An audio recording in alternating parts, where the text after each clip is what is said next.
係我感受到了委屈，那千斤的重量。當看過了第息家的單車試着，父親的身材器具給偷走了，蓬頭垢面的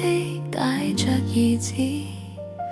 大街小巷終於會尋訪。係自是卑微地上映出失去的臂膀，足球場內歡呼，他卻跌入水深火熱。是那高遠的氣王砸地粉碎了，如雷震動的爆裂迴響，直擊心臟要搞醒肉醬。沒法想像如何頂得住要崩塌的柱梁，望向家中的窗，只見灰暗沒有光亮。其實只想過得正正常常，但在貧窮虛弱的大環境中，這就是回淚的偽想，沒可能穿得上。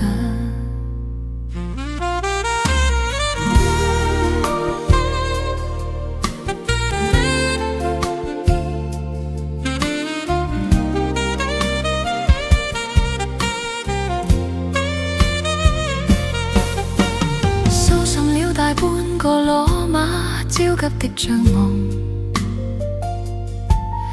風雷與淚連創一通街邊跌坐，堆積的苦愁怨念揭燒起了，叢林殺戮將憤怒轉移，盜走一架不知是誰的車輛。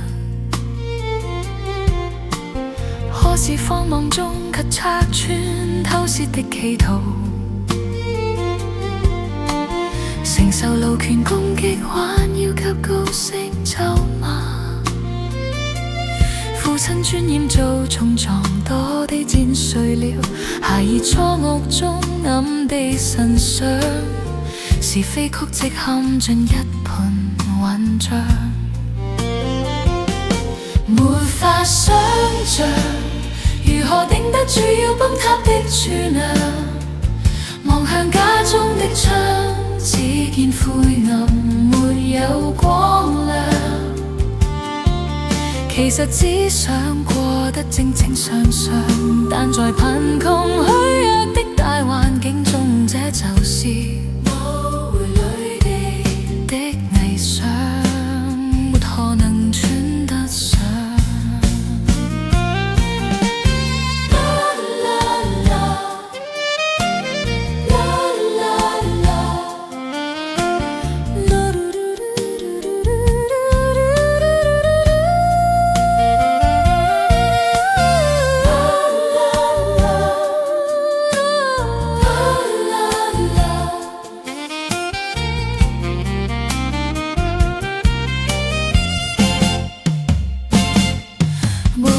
想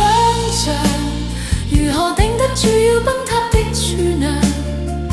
望向家中的窗，只見灰暗沒有光亮。其實只想過得正正常常，但在貧窮